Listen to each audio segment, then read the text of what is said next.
and we're making shadow boxes. This is a traditional shadow box purchased with a very purpose in mind to become a shadow box.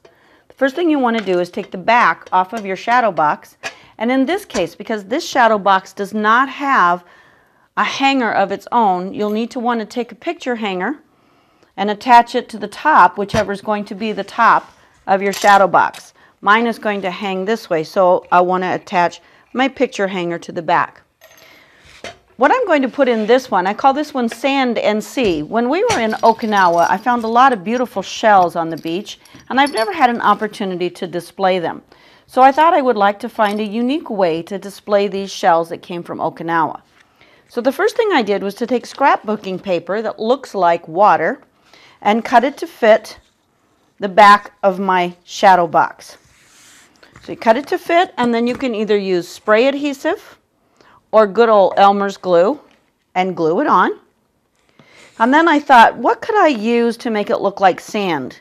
And I thought about several options. I could put sand on it with glue, I could use sandpaper, or I could use this peel and press cork. I went for the peel and press cork because it was simpler.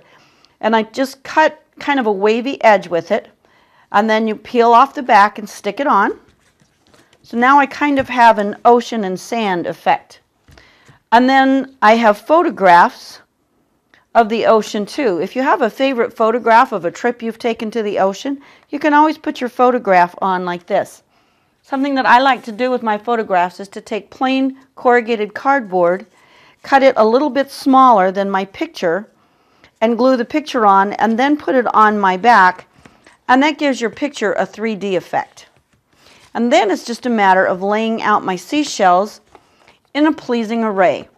And of course, you know, this is your shadow box. You take all the time you need to lay your shells out in the design that you would like. Put as many or as few on as you want.